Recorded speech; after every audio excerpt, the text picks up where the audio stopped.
యేసుక్రీస్తు ఘనమైన నామానికి ఘనత మహిమ ప్రభావం కలుగును గాక. నాకు ఈ సమయం ఇచ్చిన దైవ సేవకులు పాస్టర్ కాలేబ్ గారికి నా ధన్యవాదాలు. అలాగే నా తోటి దైవ సేవకులందరికీ నా ధన్యవాదాలు తెలియజేసుకుంటున్నాను. మరి కూడిన మీ అందరికీ ప్రభువైన యేసుక్రీస్తు నామములో నా యొక్క శుభములు ధన్యవాదాలు తెలియజేసుకుంటున్నాను. మరొకసారి మనం ఇలా కలుసుకొని దేవుని వాక్యాన్ని పంచుకోవడానికి దేవుడు మనకి ఇచ్చినటువంటి మంచి చక్కటి సదవకాశాన్ని బట్టి నేను దేవుణ్ణి స్తుతిస్తూ కనపరుస్తూ ఉన్నాను. మరి ఈ సాయంకాల వేళలో మరి ఒక చిన్న వాక్య భాగాన్ని మనం చదువుకుందాము. మార్కు సువార్త 16వ అధ్యాయము 16వ వచనాన్ని మనం చదువుకుందాం. మార్కు సువార్త 16వ అధ్యాయము 16వ వచనాన్ని మనం చదువుకుందాము. దయచేసి ఈ లేఖనాన్ని మనం చదువుదాం.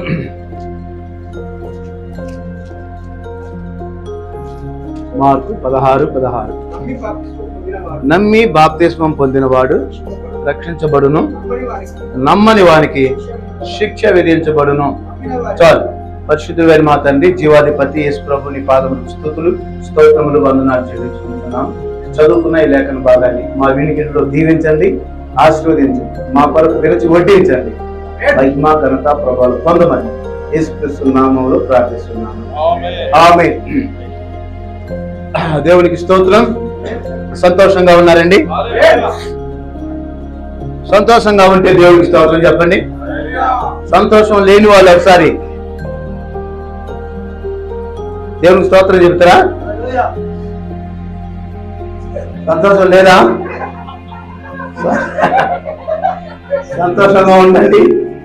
ఒకవేళ సంతోషం లేకపోతే కొద్దిగా సంతోషం తెచ్చుకోండి. ఈరోజు ఒక చిన్న బాప్తిస్మము, దాని యొక్క నిజత్వం, అసలు బాప్తిస్మం దాని యొక్క నిజత్వం ఏంటో కొద్దిసేపు మనం జ్ఞాపకం చేసుకుందాం. మనందరికీ తెలుసు, చాలా విషయాలు మనం ఇప్పటికే మాట్లాడుకున్నాం. మరి నేను కొన్ని విషయాలను మీకు చెప్పాలని నేను తలస్తా ఉంటున్నాను. అసలు బాప్తిస్మము ఎందుకు? బాప్తిస్మం ఎందుకంటే యేసుక్రీస్తు పాపక్షమాపణ ఇచ్చువాడని విశ్వసించి బాప్తిస్మం పొందడము అది బాహ్య క్రియ. అంటే లోపల మన అంతరంగంలో ఉన్నటువంటి కార్యాన్ని ఆ కార్యాన్ని రుజువు చేయటం కోసం బహిరంగంగా బాప్తిస్మం తీసుకోవటం. బాప్తిస్మము రక్షించుద్దా అంటే రక్షించుద్ది, కానీ నీళ్ళలో ముంచితే నీళ్లు రక్షిస్తాయా? రక్షించవు. కానీ దేవుడు చెప్పిన మాట ప్రకారం చెయ్యాలి కాబట్టి చేస్తున్నాం. మన అంతరంగంలో ఉన్న కార్యాన్ని బహిరంగ రూపంలో మనము చూపిస్తున్నాం అన్నమాట. దేవునికి స్తోత్రం కలుగును గాక. హల్లెలూయా. చూడండి, దేవుని యొక్క వాక్యంలో మనం చూసినట్లయితే బాప్తిస్మము అనగా ఏంటి? బాప్తిస్మం అనగా ఏంటి మనం చూద్దాం. బాప్తిస్మం అనగా నమ్మి బాప్తిస్మం పొందినవాడు రక్షించబడును, నమ్మని వానికి శిక్ష విధించబడును. దేవుడు ఏ ఏ కార్యాలు మనకు బోధించాడో ఆ బోధించిన వాటన్నిటిని గైకొని బాప్తిస్మం తీసుకోవటం ద్వారా అది ప్రభు చెప్పిన ఆజ్ఞ ఉన్నది. మరి ప్రభు ఒక ఆజ్ఞ చెప్పాడు కాబట్టి ఆ ఆజ్ఞను మనం నెరవేర్చవలసి ఉన్నది. దేవునికి స్తోత్రం కలుగును గాక. అంటే దేవుడు చెప్పేటువంటి మాటలు మనం ఏం చేయాలి? నెరవేర్చాలి. సపోజ్ మీ అడ్రస్ రాసివ్వండి అని అడిగా. ఏంటి? మీ అడ్రస్ రాసివ్వండి అని అడిగా. ఈ పాప ఏం చేసిందంటే మీ అడ్రస్ రాసివ్వమంటే ఆమె చదువుకుంది కదా, చదువుకున్నా రైట్. కాబట్టి పేరు ఆమె పేరు రాసింది, గ్రామం రాసింది, తాలూకా రాసింది, జిల్లా రాసింది, తెలంగాణ రాష్ట్రం పిన్ కోడ్ వేసింది, సన్నాఫ్ కూడా రాసింది. దాన్ని ఏమంటారు? అడ్రస్ అంటారు.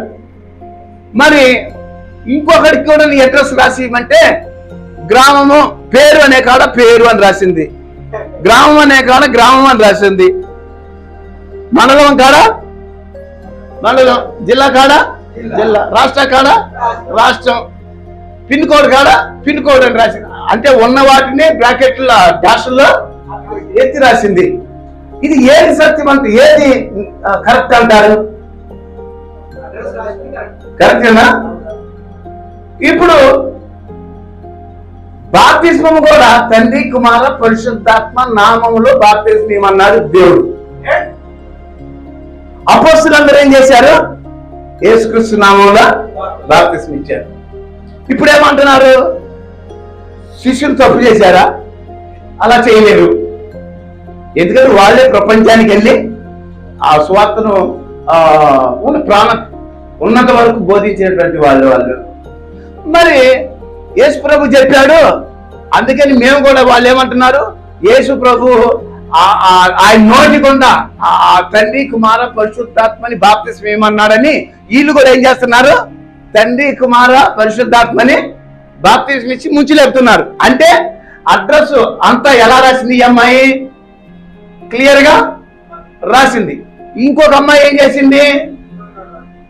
ఉన్న గ్రామం అంటే గ్రామాన్ని ఎత్తిరాసి, అలా అంటే అలా ఎత్తిరాసి. ఇప్పుడు కూడా తండ్రి కుమార పరిశుద్ధాత్మ నామంలో బాప్తిస్మం అంటే వీళ్ళు పిహెచ్డి చేసిన వాళ్ళు కదా పాపం, పిహెచ్డి చేసిన వాళ్ళు కదా. అందుకని వాళ్ళు ఏం చేశారు? ఉన్నట్టుగా ఎత్తి రాసి పడేశారు. ఇప్పుడు ఏది సత్యం అంటారు చెప్పండి కొంచెం. హల్లెలూయా. కాబట్టి క్రీస్తునందు ప్రియమైన దేవుని పిల్లారా, దేవుని వాక్యం కానీ మనం చూసినట్లయితే